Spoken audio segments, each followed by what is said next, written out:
તો આ તરફ અમરેલીના રાજકારણમાં પણ ખળભળાટ મચાવતા સમાચાર સામે આવ્યા છે। એક યુવતીના આરોપથી અમરેલીના રાજકારણમાં ગરમાવો આવી ગયો છે। ભાજપના નેતાએ સ્મગલિંગના ધંધામાં ધકેલ્યાનો આરોપ લાગવામાં બગસરા તાલુકા ભાજપ પ્રમુખ પ્રદીપ ભાખર સામે આરોપ લાગી રહ્યો છે।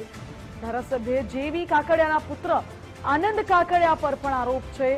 મોડેલિંગ ક્ષેત્રની યુવતીને લલચાવીને દુષ્કર્મ આચર્યાનો પણ યુવતીએ આરોપ લગાવ્યો છે। દુષ્કર્મ આચરીને ફોટો વિડીયો વાયરલ કરવાની ધમકી આપી પીડિતાએ પ્રદીપ ભાખરના ચેટ અને ફોટોઝ પણ જાહેર કર્યા છે।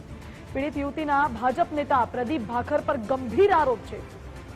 બોરવાવ ગામમાં અમે રિસોર્ટની એડવર્ટાઇઝ માટે આવ્યા હતા। પીડિતાએ આ તમામ નિવેદનો આપ્યા છે। પીડિતા આગળ કહે છે કે તેણે મને થમ્સઅપમાં કંઈ પીવડાવીને બેભાન કરી દીધી, જે બાદ મારી પર તેને દુષ્કર્મ આચર્યું, મારા ફોટો અને વિડીયો બનાવી દીધા હતા, મને બ્લેકમેલ કરી તેને ચૂપ કરાવી દીધી, જેને પગલે હું સુરતથી અહીં ફરિયાદ નોંધાવવા માટે આવી છું।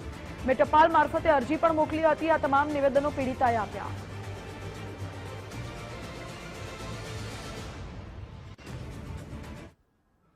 હું મોડલિંગ નું કરું છું। મારે એડવર્ટાઇઝ નું કામ છે। બોરવાવ ગામમાં ધ ગીર પેલેસ રિસોર્ટની એડવર્ટાઇઝ માટે હું અને મારા હસબન્ડ અમે બંને અહીંયા આવેલા હતા। એ સમયે મારા હસબન્ડના ફ્રેન્ડ છે પ્રદીપ ભાખર।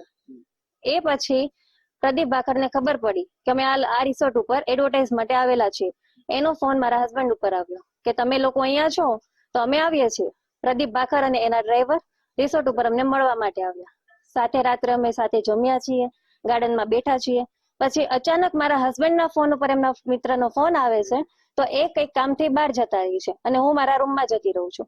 મારા રૂમમાં ગયા પછી પ્રદીપ ભાખર 15 મિનિટ રહીને મારા રૂમનો દરવાજો ખખડાવે છે। મને કે મોડલિંગ બાબતે તમારી સાથે વાત કરવી છે, તમે અનુમતિ આપતા હોય? મેં તો ઓકે, કેમ કે મારે મોડલિંગનું કામ છે તો હું કોઈને પણ આ વસ્તુની ના નથી પાડવાની। મેં તો ઓકે, વાંધો ને, આપણે વાત કરીએ। એ મારા રૂમમાં આવ્યા। એમના હાથમાં ઓલરેડી થમ્સઅપની બોટલ હતી જ। એ પોતે સિગરેટ પીવે છે તો એના હાથમાં સિગરેટનું બોક્સ પણ હતું। એ થમ્સઅપ મેં પીધી 15 મિનિટ પછી મારું માથું ફરવા લાગ્યું। પછી હું બેભાન થઈ ગઈ। પછી હું જે અવસ્થામાં ઊભી થઈ ત્યારે મારા શરીર ઉપર એક પણ કપડું નહીં। એ બાથરૂમમાંથી બહાર આવ્યો। મેં એને પૂછ્યું કે તે આ શું કર્યું? એટલે એને કીધું કે મોડલિંગમાં બધું ચાલતું હોય।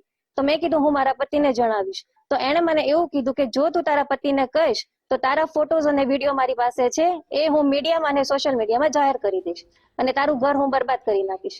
બસ આ બાબતે એ ટાઈમે હું ચૂપ થઈ ગઈ।